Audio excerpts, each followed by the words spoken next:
सभी लोग कहते हैं कि शिवलिंग जो है शंकर भगवान का प्रतीक है, जबकि ऐसा नहीं है। शिवलिंग केवल शिव जी का ही प्रतीक नहीं है। शिवलिंग तो शिव जी के साथ साथ उनकी शक्ति अर्थात पार्वती माता का भी प्रतीक है। भगवान शिव जी का कोई आकार नहीं है, वो तो निराकार है।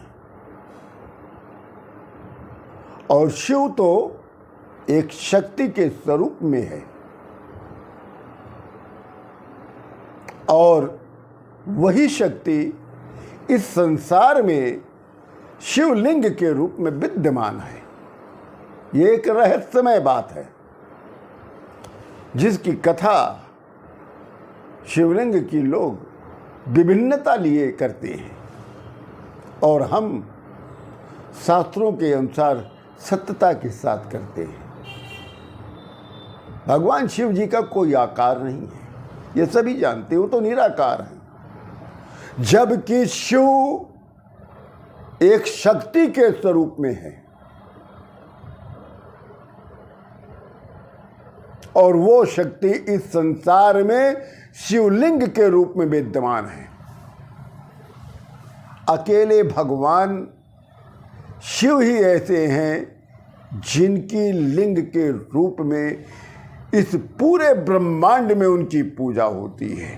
केवल मनुष्य ही नहीं करते हैं उनकी पूजा, उनकी पूजा तो विष्णु सहित समस्त देवता करते हैं, समस्त दानव करते हैं और हम लोग तो अपने केवल कल्याण के लिए करते हैं। शिवलिंग अर्थात कल्याणकारी और सृजन। शिवलिंग में दो शब्द हैं, एक कल्याणकारी, दूसरा सृजन।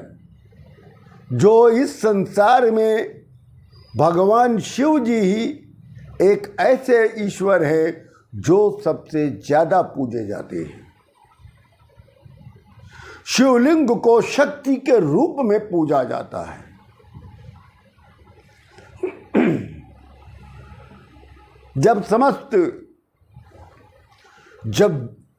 जब मनुष्य पर कोई दुख आता है भयंकर, ईश्वर न करे आए, जब आता है, जब डॉक्टर जवाब दे देते हैं, बड़े बड़े ज्योतिषाचार्य भी पनाह मांग जाते हैं, बड़े बड़े पंडित भी पनाह मांग जाते हैं, तब वो केवल यही कहते हैं कि तुम भैया भगवान शिव जी के शरण में चले जाओ, अगर कल्याण होगा तो वही होगा और कहीं नहीं होगा।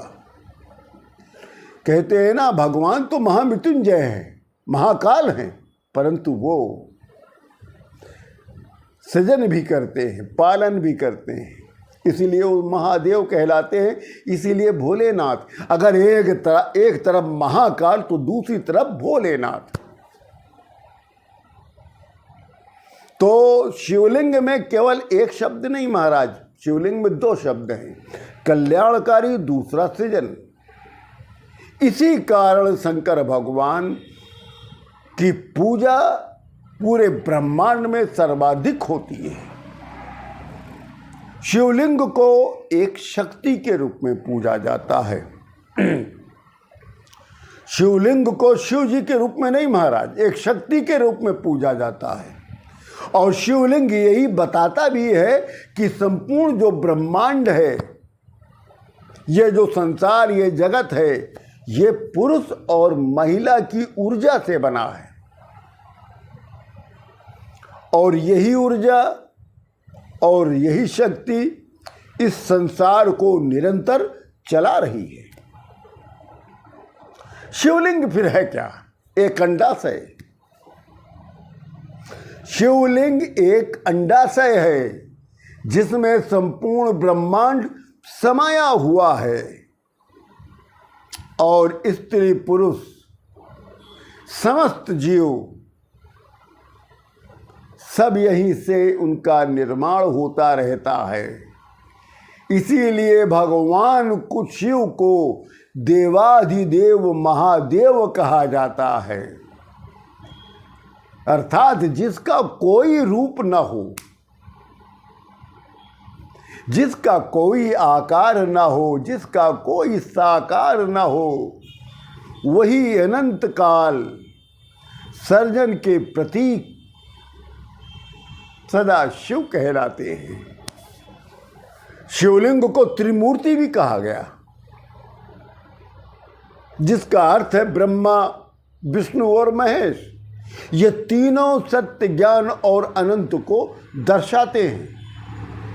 जब ये तीनों शक्ति एक साथ समाहित होती है तो उससे क्या प्रकट होता है? उससे शिवलिंग प्रकट होता है।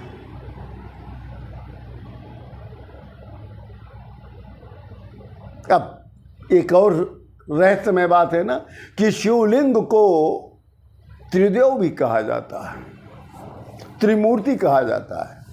शिवलिंग को शंकर भगवान और विष्णु भगवान और ब्रह्मा जी को त्रिदेव कहा जाता है, और जबकि शिवलिंग को त्रिमूर्ति कहा जाता है, और जिसका अर्थ होता है ब्रह्मा, विष्णु और महेश।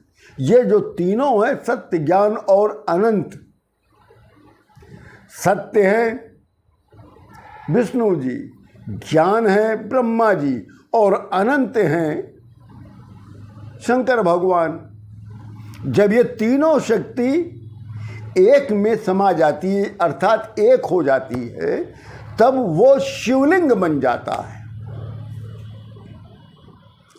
ब्रह्मा जी और विष्णु जी में एक बार विवाद छिड़ गया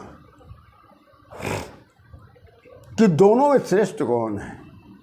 दोनों में ये विवाद, अगर पूरी कथा मैं सुनाऊं तो ये विवाद 2 बार हुआ था, मगर ये तो यहाँ पर हम जो कह रहे हैं ये दूसरी कथा है। ब्रह्मा जी और विष्णु जी में विवाद छिड़ गया, दोनों में श्रेष्ठ कौन है।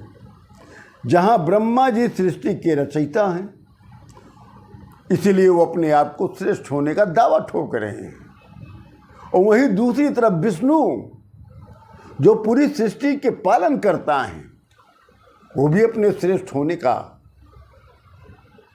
दावा ठोक रहे हैं महाराज।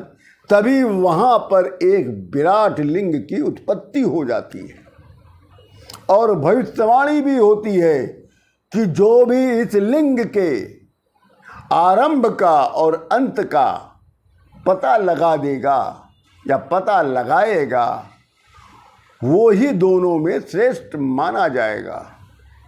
तो दोनों देव ब्रह्मा विष्णु अलग अलग दिशा में शिवलिंग के अंतिम और आरंभ का पता ढूंढने निकल पड़े, लेकिन किसी को कोई पता ही नहीं चला, कोई छोर ही नहीं मिला।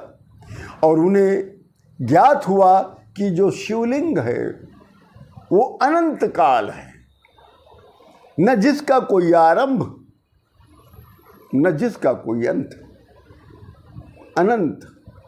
और भगवान जो शिव हैं वही अनंत हैं, इसलिए वो संसार में श्रेष्ठ है। तभी से भगवान शिव जी को एक शक्ति के स्वरूप में माना गया, और वो शिवलिंग के रूप में पूजे गए। जबकि शिवलिंग जब शंकर भगवान ने अपने निराकार से साकार रूप में प्रकट हुए थे, उसी दिन महाशिवरात्रि मनाई जाती है, और उस दिन शंकर भगवान के 64 ज्योतिर्लिंगों का अवतार हुआ था। जो 12 ज्योतिर्लिंग का वर्णन हम लोग करते हैं वो 12 नहीं महाराज, वो 64 ज्योतिर्लिंग का है, बाकी का पता हम लोगों को नहीं चल पाया है। इसी के साथ जय जय श्री राम।